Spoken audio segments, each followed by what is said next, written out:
हमारे चैनल को सब्सक्राइब करने के लिए लाल बटन को दबाएं और नए नए गानों को सबसे पहले सुनने के लिए अपनी मर्जी से। तो फिर क्यों आई मेरी जिंदगी में? क्यों मुझे बदला? क्यों बनाया मुझे ऐसा? क्यों बनाया मुझे ऐसा? क्यों बनाया मुझे ऐसा? क्यों दिखाई मुझे वो खुशियाँ प्यार प्यार, ताकि आज तुम मुझसे कह सको कि हो सकता। और सच ये है कि आज तुम किसी और की बनना चाहती हो। परवीन राज, तुम सिर्फ मेरी हो और किसी की नहीं हो सकती। आप सुन रहे हैं डीजे प्रवीण रिमिक्स। हाथों ने सिर्फ हथियार छोड़े हैं, चलाना नहीं भूले। प्रवीण रिमिक्स। आप सुन रहे हैं डीजे प्रवीण रिमिक्स। और सबसे पहले आती उसकी उठेगी जिसके सर पर सहरा होगा, सहरा होगा, सहरा होगा, सहरा होगा।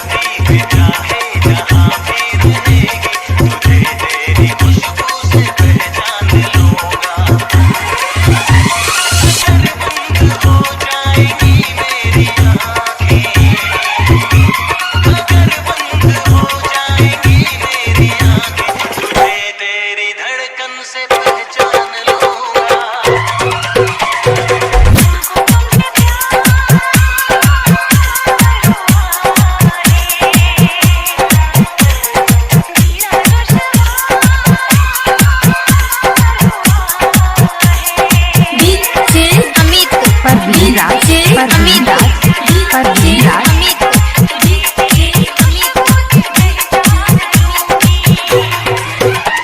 फुल बढ़िया, फुल बढ़िया, फुल बढ़िया, फुल बढ़िया, फुल बढ़िया, फुल बढ़िया।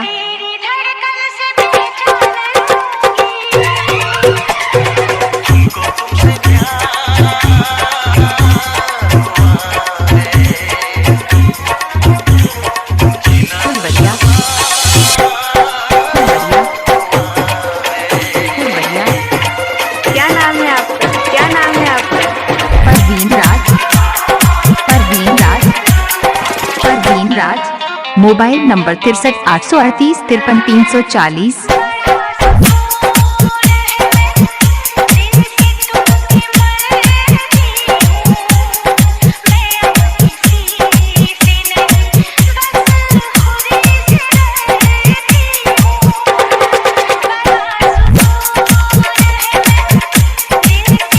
परवीन राज, परवीन राज, परवीन राज, परवीन राज।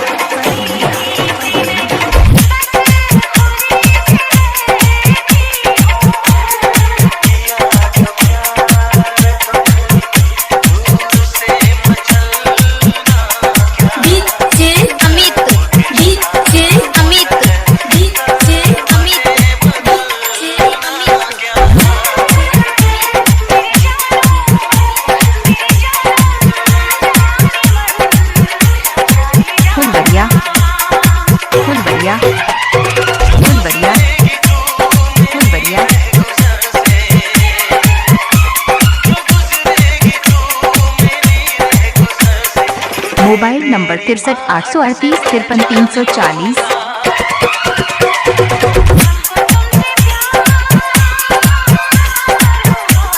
आप सुन रहे हैं डीजे प्रवीण रिमिक्स। आप सुन रहे हैं डीजे प्रवीण रिमिक्स। आप सुन रहे हैं डीजे प्रवीण रिमिक्स। आप सुन रहे हैं डीजे प्रवीण रिमिक्स। आप सुन रहे हैं डीजे प्रवीण रिमिक्स।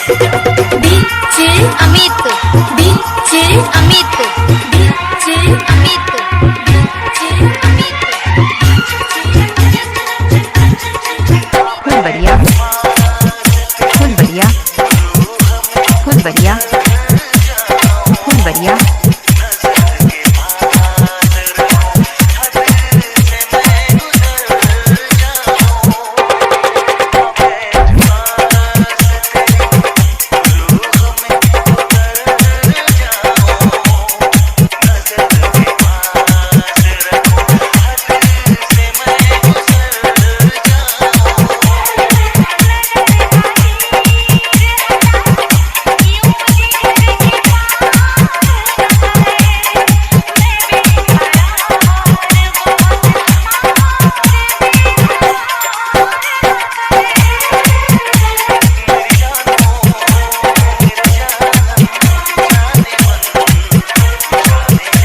आप सुन रहे हैं डीजे प्रवीण रिमिक्स। आप सुन रहे हैं डीजे प्रवीण रिमिक्स।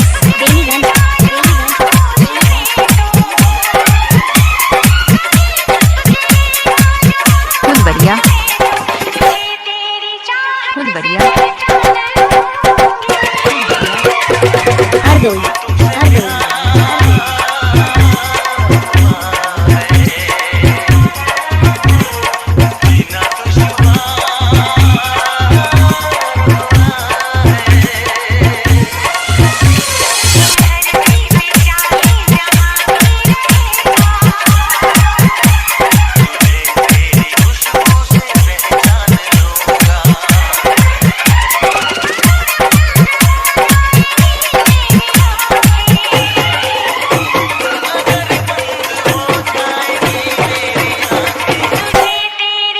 परवीन राज, परवीन राज, परवीन राज, परवीन राज।